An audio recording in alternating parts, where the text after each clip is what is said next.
Hello again, everyone. It's Todd Staruch, the Horror Nerd, here at New Jersey HorrorCon and Film Festival at the Showboat in Atlantic City, New Jersey. It's Friday. It's the first day of the convention. We're kind of winding things down a little bit. It's been a very busy day, and I still get excited, even though it's the end of the day, when I get to see a friend. This is someone I was fortunate enough to interview at the very first New Jersey HorrorCon way back when.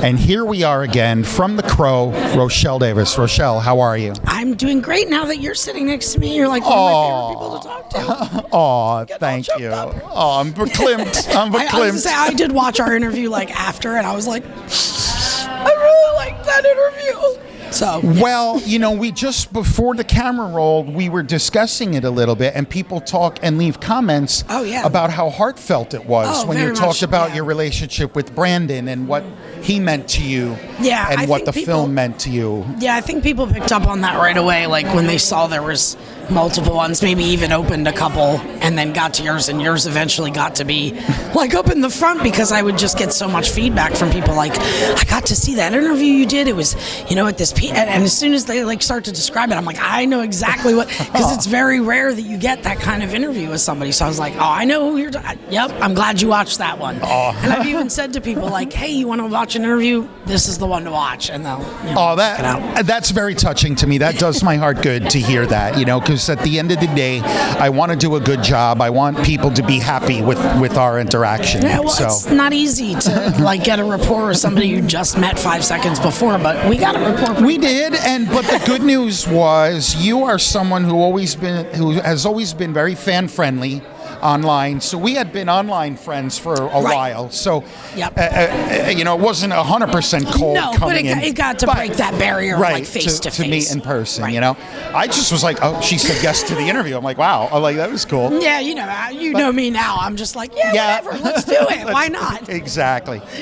So I know I asked this the first time, but I'm going to ask it again. Mm-hmm. Does it still ever surprise you how much The Crow still means to people after all these years, and that they still come to these shows to meet you? Yeah, it's still, I guess to me it's sort of, I guess the only way I've come to terms with it is I'm just not the kind of person to not be humble. I've been raised in a family that did a lot of entertainment type stuff, not necessarily as big as this, or maybe bigger sometimes, but the point was you stayed humble. The reason you're getting those jobs is because of the people that watch you. So to me it's second nature, but people point it out a lot, which makes me realize that there are people that aren't so fan friendly, and I'm like, but why? You wouldn't even be anywhere if you didn't have people that support your artwork, and that's really what it is to me. So it's I don't care. I just want to meet people, hear their story. I hear so many incredible stories. So it's just it's always astounding to me. It's always what? How is this still possible? And little kids that come up to me, and it's is it 2022 and this is a 7-year-old that loves my movie? Right. What is happening right now? But, you just roll with it. You're I guess that's just the effect it has. Yeah, exactly. So my daughter is 17, and over the last few years, she has been kind of getting caught up on all the movies that I grew up with, all the 80s stuff. That's what you have to do with your kids. Right. And she now has an appreciation of everything that I loved growing up. And isn't it funny how the kids will say, I don't want to watch that. I don't know if it's going to be, and you're like, trust me, it's good. I don't watch, I used to tell my son that all the time, I don't watch bad films. And he'd be like, but I just 5 minutes, 15 minutes, if you don't like it. And then next thing you know, he'd be sucked into it. Right. And at the end, he'd be like, that was a great movie. I know. I love great movies. Do you think I was going to put on some terrible movie and be like, sit there and watch that? He watched Thomas the Tank growing up because George Carlin narrated it. Yeah, that's great. And I love seeing all of it through her eyes, Yeah. And then my daughter occasionally does conventions with me and helps out. That's nice. With camera and stuff. And then afterwards she'll be like, Dad, I can't believe I just met the kid from Gremlins. She's like, I saw him on TV, and then he's there in person. You're now you know why Daddy does this, right? It's great. It's definitely exciting. I don't go fangirl crazy or anything, but I always end up meeting people, becoming friends with them at the conventions because we're both working them, and then like days later finding out whatever it is they were known for. Like, I just don't check. It's not something, like, I'm just like, oh, this is a cool like, I remember I did a convention, one of the last ones I did, 4 years ago or whatever, and it was in England. And I met Jimmy Duvall, and we were just sitting there chatting, nothing. I talked to him for over a day, and then I was saying to somebody, yeah, he's just so cool. And I guess the way I was talking about him, they clearly could see, like, I had no clue what he had done as an actor. And they're like, have you IMDb'd him? And I'm like, no. And then I didn't know. I was like, oh, snap. I know. Yup, and that, okay, yeah, I got it, and because it just does, and then I'm like, oh, that's super cool.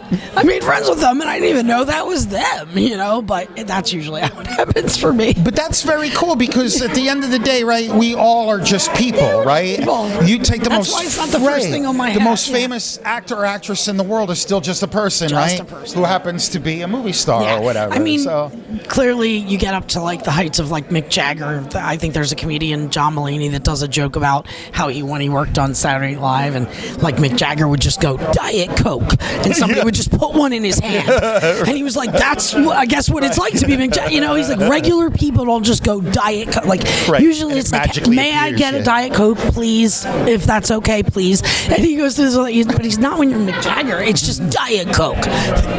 Good, and it was just like, but I think there are levels that some people do lose that reality, but it's so hard to be at that level that basically most of us, if you're not Oprah or Mick Jagger or something, you're doing things like everybody else does. Exactly. You don't have somebody changing your toilet paper or doing something fancy.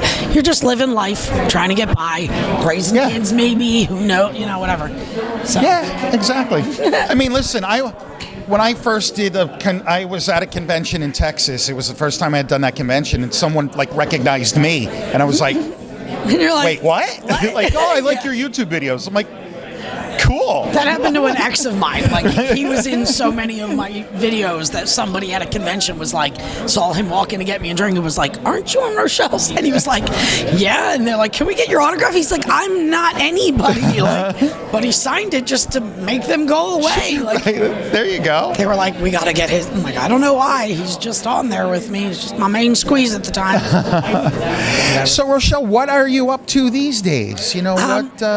I'm transitioning from being like a full-time single mother to not being a full-time single mother. And that sounds really simple. Like, okay, well, now you have more time. Yeah, it's not as simple as I thought it would be.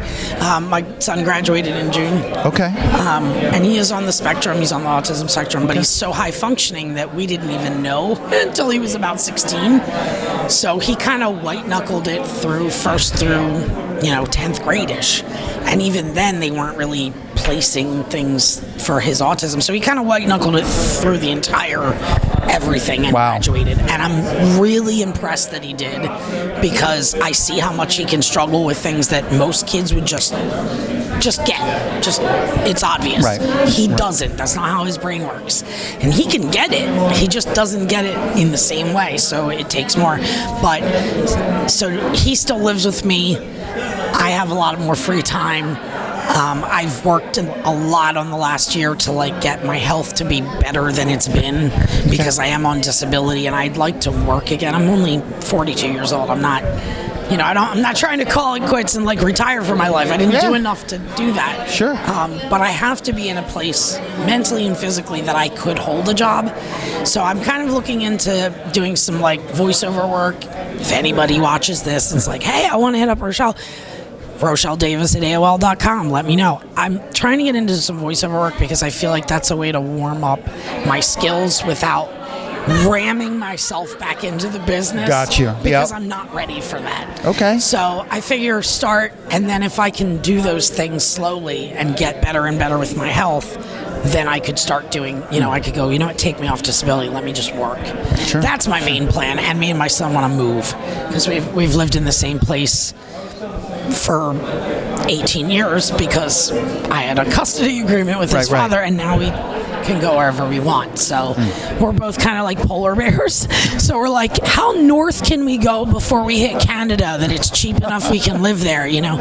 So that's what we've been doing, is just like looking at places up like New York and Vermont and Maine and stuff like that, and just trying to find somewhere that looks like a cool little town, you know, that we could meet people in and kind of start fresh, because neither of us have had very good past experiences with our home life. So we want to start fresh, and he wants to go to college, and I want to support him doing that, and, you know, watch him grow. And, you know, he's my family. You know, I talk to my grandmother, my uncle, and my son, and that's it. That's the only people I talk to. So. Fantastic. Well, it seems like you have the right attitude about it to kind of ease your way in, see how it goes, so it's not overwhelming. Yeah, right. Exactly. I get it.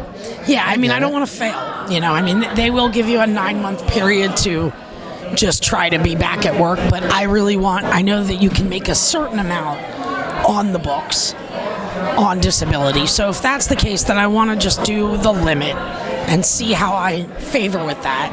And if that works out, and if it's even something that's spaced out enough, like I'm not getting jobs so often that I could just really do it at my own pace, then that's something I could look at and go, okay, maybe I could start auditioning. Maybe, you know, I want to do comedy, so I'm going to do that more often now, and, you know, just start kind of pushing the things I want to do. But I need to be able to do it. Right. I want to be successful at it. I don't want to like fall on my face. Right. You know? I got it.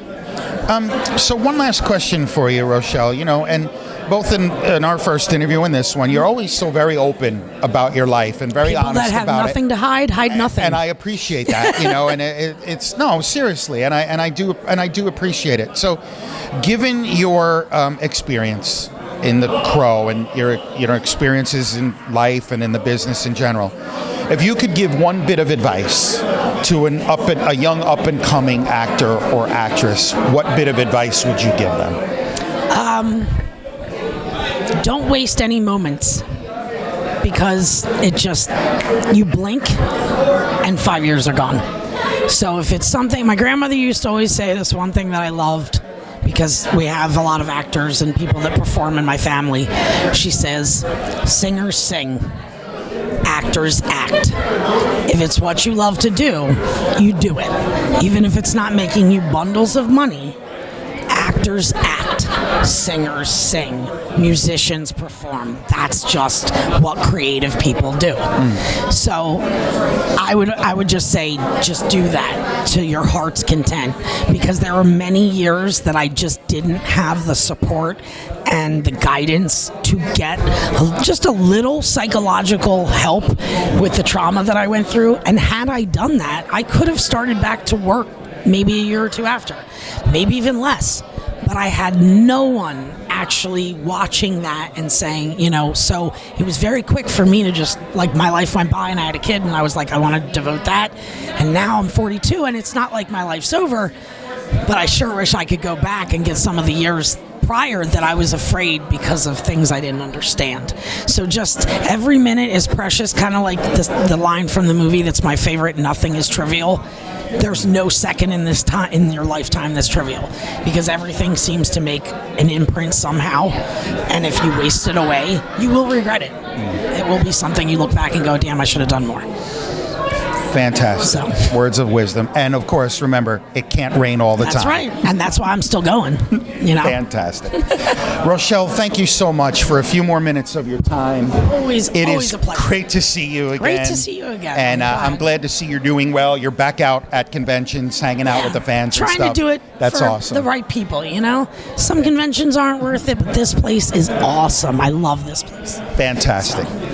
Rochelle Davis, everybody, here at New Jersey HorrorCon and Film Festival. I am Todd Starucci, the Horror Nerd, signing off. We will see all of you in the next interview. Bye-bye.